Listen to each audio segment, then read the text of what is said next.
दोस्तों स्वागत है हमारे YouTube चैनल पे।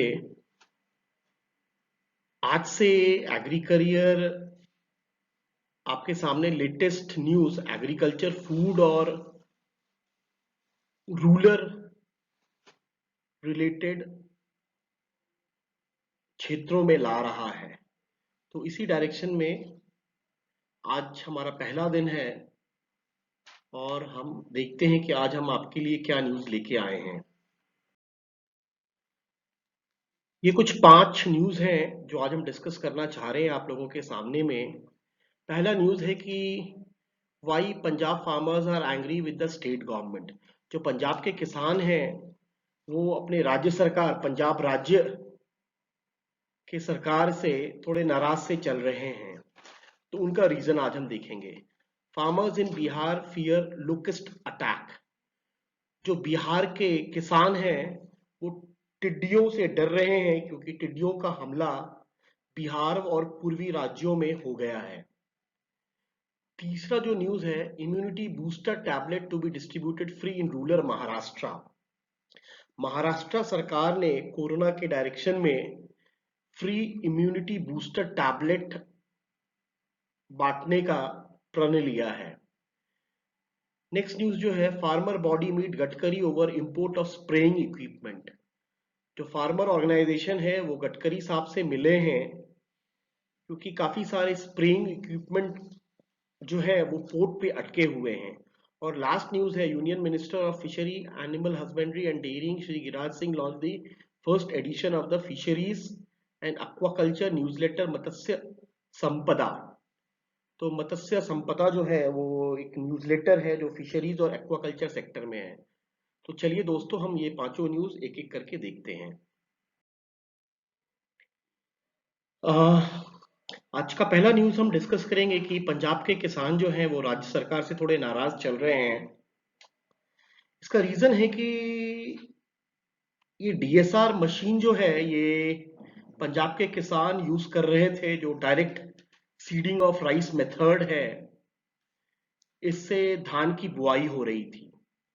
हमें समझना पड़ेगा कि जो 1 किलो चावल हम खाते हैं, 1 किलो चावल के लिए हमें 3875 लीटर पानी देना होता है।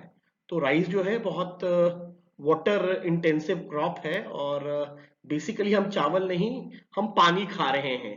3875 लीटर से 1 किलो चावल की पैदावार होती है।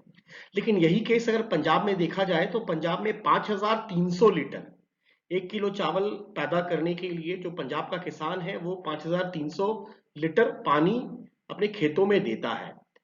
एक मिसकंसेप्शन है, एक गलतफहमी है किसानों के बीच में कि अगर हम ज्यादा पानी अगर अपने खेतों में दें तो ज्यादा फसल की पैदावार होगी। ऐसा नहीं है। जो राइट क्वांटिटी है वाटर की हर फसल के लिए, उतना ही फसल को चाहिए। एक स्टडी हुई थी पंजाब में जहां पे स्टडी का एक आउटकम निकला था कि जो 79% एरिया है पंजाब का वो ओवर एक्सप्लॉइटेड है। वहां पे जो ग्राउंड टेबल है, जो वाटर टेबल है, वो हम इस्तेमाल कर चुके हैं और ओवर एक्सप्लॉइट कर चुके हैं। और कोरोना भी एक बड़ा रीजन रहा है ये डीएसआर मशीन को लाने के लिए। अभी लेबर शॉर्टेज कोरोना की वजह से हो गया है जिससे डीएसआर का इस्तेमाल पंजाब में बढ़ गया था। जो पंजाब एग्रीकल्चर डिपार्टमेंट है, पंजाब एग्रीकल्चर डिपार्टमेंट, उन्होंने कुछ 4000 डायरेक्ट सीडिंग और 8000 पैडी ट्रांसप्लांटर ये सब्सिडी पे किसानों को दिया था। ये सब्सिडी जो है ये कुछ 40 से 50% का सब्सिडी है। अब क्या है, इसका एडवांटेज क्या है डीएसआर का कि आप 6000 रुपए पर एकड़ आप लेबर कॉस्ट में बचा सकते हैं। 5000 रुपए का खर्चा आता है इस मशीन से और 6000 की सेविंग होती है। तो मोटा मोटी ये समझ सकते हैं कि 11000 रुपए जो बुआई का खर्चा आता है, 11000 रुपए पर एकड़ का खर्चा है जिसमें आप 6000 रुपए बचा सकते हैं। और इस मेथड से 30% वाटर कम लगता है। तो ये दो एडवांटेज ये डीएसआर मशीन का है। लेकिन अभी कुछ दिन पहले की बात है कि मिड जून के आसपास ये डीएसआर से बुआई हो गई थी धान की, लेकिन किसानों ने क्या किया कि अपने धान जो उनकी बुआई हुई थी वो वापस उसके ऊपर ट्रैक्टर चला दिए और जो धान है उसको वापस मिट्टी में जाना पड़ा। इससे किसानों का तो सबसे पहले नुकसान हुआ कि जो 5,000 रुपए पर एकड़ उन्होंने खर्चा लगाया था, जो डीजल कॉस्ट और लेबर कॉस्ट है, उसका किसानों को नुकसान हो गया। और किसानों का मानना है कि जो चूहे हैं वो डीएसआर मेथड से चूहे जो खेतों में हैं वो बहुत बढ़ जाते हैं, और जो फरो या कियारियां बनी हुई हैं वो डीएसआर मेथड में ये कियारियों में पानी की मात्रा काफी देनी पड़ती है और वहां पे पानी काफी यूज होता है। और सबसे बड़ा जो मानना है किसानों का कि डीएसआर, ये अफवाह है बेसिकली, कि डीएसआर मेथड में बेसिकली पर एकड़ वो 25 क्विंटल ही धान की पैदावार कर सकते हैं, जबकि नॉर्मल बुआई में नॉर्मल धान जो लगाते हैं हम, उसमें कुछ 35 से 40 क्विंटल पर एकड़ हम निकाल सकते हैं। तो बेसिकली ये पूरी प्रॉब्लम जो है ये टेक्नोलॉजी ट्रेनिंग की वजह से आ रही है। जो स्टेट गवर्नमेंट है या जो पंजाब राज्य सरकार का जो एग्रीकल्चर यूनिवर्सिटी है, पंजाब एग्रीकल्चर यूनिवर्सिटी, उन्होंने अपने किसानों को सही से ट्रेनिंग नहीं दिया और गाइडेंस नहीं दिया। तो ये एक रीजन है कि पंजाब के किसान थोड़े से नाराज चल रहे हैं राज्य सरकार से। हम आगे बढ़ते हैं दूसरे न्यूज की तरफ। दूसरा न्यूज है कि farmers in Bihar fear locust attack. जो टिड्डी दल है, वो टिड्डी दल जो नॉर्थ स्टेट है आपका, पंजाब, हरियाणा, दिल्ली, राजस्थान, गुजरात, मध्य प्रदेश, महाराष्ट्र, इसके बाद और यूपी, और इसके बाद टिड्डियों ने हमला कर दिया है बिहार की तरफ, पूर्वी राज्यों की तरफ। और अगर बिहार की बात करें, बिहार में अफवाह है कि 1 दर्जन के ऊपर जिले जो हैं वो टिड्डियों के अटैक से ग्रसित हैं। जैसे कुछ जिलों का नाम है भोजपुर, वेस्ट चंपारण, पटना, मुजफ्फरपुर, गोपालगंज, रोहतास, सीवान, वेस्ट चंपारण, ये सब इलाकों में टिड्डियों की दल आ गई है। अब क्या है कि ये बहुत इंपॉर्टेंट सीजन बिहार के किसानों के लिए है, जहाँ पे धान की रुपाई हो रही है, पैडी ट्रांसप्लांटेशन है, जहाँ पे ये पैडी ट्रांसप्लांटेशन का इंपॉर्टेंट मंथ है। इसी बीच में टिड्डियों का भी हमला बिहार में हो गया है। तो वहां पे क्या हो रहा है बेसिकली कि जो राज्य सरकार है वो जो स्प्रेइंग है, जो केमिकल से वो स्प्रे करते हैं, वो स्प्रे जो है वो फायर ब्रिगेड के हेल्प से, जो राज्य में जितने भी फायर ब्रिगेड हैं, दमकल की गाड़ियां हैं, उसमें जो केमिकल स्प्रे है उससे ये तैयार राज्य सरकार जो है, वो बिहार सरकार जो है, इससे तैयार होके ये टिड्डियों के अटैक से बचने की कोशिश कर रहे हैं। और ब्लॉक लेवल पे और पंचायत लेवल पे जितने भी एग्रीकल्चर ऑफिसर हैं उन सबको सूचित कर दिया गया है कि वो तैयार रहें और जो बेस्ट कर सकते हैं अपने एंड पे तो वो करें। अब हम नेक्स्ट न्यूज पे बढ़ते हैं। तो नेक्स्ट न्यूज है कि immunity booster tablet to be distributed free in rural Maharashtra. तो महाराष्ट्र एक पहला राज्य हो गया है जहां पे इम्यूनिटी बूस्टर, जो हमारी अंदर की ताकत होती है उसको बढ़ाने के लिए, अभी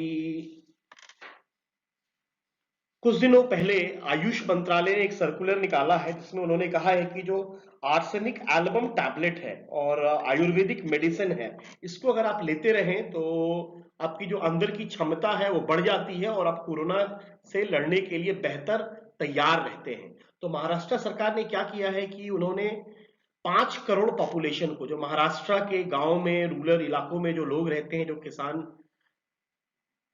भाई बंधु रहते हैं, उनको ये फ्री ऑफ कॉस्ट 5 करोड़ लोगों को ये इम्यूनिटी बूस्टर टैबलेट महाराष्ट्र सरकार ने फ्री में देने का निर्णय लिया है। और इसके लिए ये काम जो है वो बेसिकली जिला परिषद कमिटी, हर जिले में जो परिषद है, कमिटी है, उनको ये दिया गया है कि वो ऑथराइज टैबलेट जो है, जो आर्सेनिक एल्बम टैबलेट है और आयुर्वेदिक टैबलेट है, उसके लिए वो टेंडर जल्द से जल्द निकालें, जिससे कि ये खरीदा जाए जिले के लिए और हर जिले में किसानों को ये फ्री इम्यूनिटी बूस्टर टैबलेट दिया जाए। आगे बढ़ते हैं दोस्तों। Farmer body meet Gadkari over import of spraying equipment. आप सब जानते होंगे कि गडकरी साहब जो है वो हमारे एमएसएमई मिनिस्टर हैं, और कुछ फार्मर समूह जो हैं वो गडकरी साहब से रिसेंटली मिले हैं।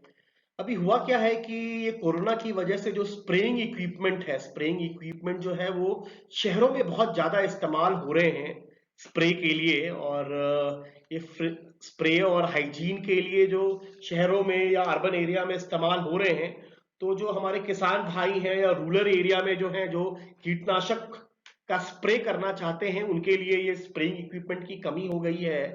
तो जो इंडस्ट्री एसोसिएशन और फार्मर ग्रुप है वो गडकरी साहब को बोल रहे हैं कि काफी सारा फार्मर इक्विपमेंट जो है वो इंडिया में निर्यात किया गया है और हमारे पोर्ट पे, इंडियन पोर्ट पे, बंदरगाह पे ये स्प्रेइंग इक्विपमेंट पड़े हुए हैं। और ये चाइनीज, बेसिकली ये जो स्प्रेइंग इक्विपमेंट है ये चाइनीज है। तो बड़ा जो विवाद है वो ये है कि चाइनीज इक्विपमेंट हमें इस्तेमाल करना है कि नहीं। लेकिन है क्या कि जो ट्रेड बॉडीज हैं या जो ट्रेडर हैं या जो स्प्रेइंग या माइक्रो इरिगेशन की कंपनी है जो ये इक्विपमेंट मंगाए हैं, उन्होंने पैसा ये चाइनीज कंपनी को दे दिया है।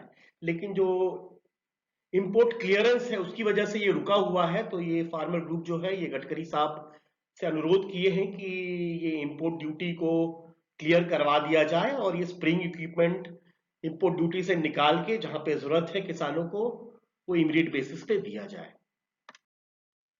नेक्स्ट हम बात करेंगे जो union minister of fisheries, animal husbandry and dairy Shri Giriraj Singh. आप लोग जानते हैं कि जो गिरिराज सिंह हैं वो फिशरी, एनिमल हस्बेंड्री और डेयरी के केंद्रीय मंत्री हैं। इन्होंने लॉन्च किया है एक्वाकल्चर और फिशरी के लिए एक न्यूज़लेटर, एक मैगजीन लॉन्च किया है जिसका नाम मत्स्य संपदा है। तो ये मत्स्य संपदा जो है ये क्वार्टरली मैगजीन है, 3 महीने में एक बार ये मैगजीन आएगा। और अप्रैल, मई, जून, ये 3 महीने के लिए, जो जून का महीना है जो अभी रिसेंटली गया है, तो उसमें पहला क्वार्टर के लिए मैगजीन न्यूज़लेटर मत्स्य संपदा लॉन्च हुआ है। और बेसिकली इसमें जो फोकस एरिया है, स्टेक होल्डर्स हैं, वो fishers, fishery farmers, youth and entrepreneur, जो भी ये फिशरी सेक्टर से रिलेटेड है उनके लिए फोकस किया जाएगा ये मत्स्य संपदा न्यूज़लेटर में। अभी मई के महीने में गवर्नमेंट ने बहुत एक एम्बिशियस प्रोजेक्ट लॉन्च किया है जिसका नाम है प्रधानमंत्री मत्स्य संपदा योजना, PMMSY। ये बेसिकली जो फिशरी फार्मर्स है उसको सस्टेनेबल और उनके डेवलपमेंट के लिए ये स्कीम है। और इनका इन्वेस्टमेंट कुछ 20,500 करोड़ का प्रावधान इस स्कीम के लिए किया गया है।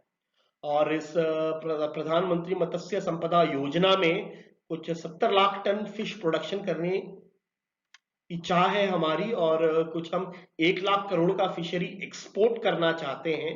फिशरी एक्सपोर्ट एक बहुत बड़ा मार्केट है इंडिया में और वर्ल्ड वाइड कह सकते हैं हम। और इससे कुछ 55 लाख डायरेक्ट एम्प्लॉयमेंट, डायरेक्ट और इनडायरेक्ट एम्प्लॉयमेंट, कुछ 55 लाख जनरेट होगा अगले 5 साल के पीरियड में। तो ये स्कीम बहुत इंपॉर्टेंट है। जो लोग कंपटीशन के लिए प्रिपेयर कर रहे हैं, प्रधानमंत्री मत्स्य संपदा योजना ये बहुत रीसेंट स्कीम है। तो ये कुछ इंपॉर्टेंट हाइलाइटर है, उनको याद करें। और जो फिशरी सेक्टर से रिलेटेड किसान बंधु हैं उनके लिए ये बहुत अच्छा स्कीम है और इसका वो फायदा ले सकते हैं। दोस्तों हमारे पास 2 क्विज क्वेश्चन हैं। तो हम चाहते हैं कि जो भी इसका आंसर जानते हो वो हमारे कमेंट बॉक्स में जरूर लिखें। तो पहला सवाल हमारा है कि who is the father of white revolution? जो ये सफेद क्रांति हमारे यहाँ आई है, जो सफेद क्रांति दूध के लिए हम कहते हैं, जो मिल्क और मिल्क प्रोडक्ट का रेवोल्यूशन है, तो वो किसकी वजह से आया है? MS Swaminathan, mister Verghese Kurian, mister Norman Borlaug and Pandit Nehru. ये 4 में से कौन से लोग हैं जिनकी वजह से ये सफेद क्रांति हमारे इंडिया में आई है? और हमारा आज का जो दूसरा प्रश्न है वो है कि which state rank first in the milk production? Bharat का वह कौन सा राज्य है जो मिल्क प्रोडक्शन में, मिल्क दूध के पैदावार में नंबर 1 आता है? यूपी है, राजस्थान है, महाराष्ट्र है या AP है? तो अगर आप इन दोनों प्रश्नों का आंसर जानते हैं तो फटाफट जरा कमेंट बॉक्स में लिखें। तो आज के लिए इतना ही दोस्तों, और कल हम फिर मिलेंगे दोस्तों। ओके, धन्यवाद।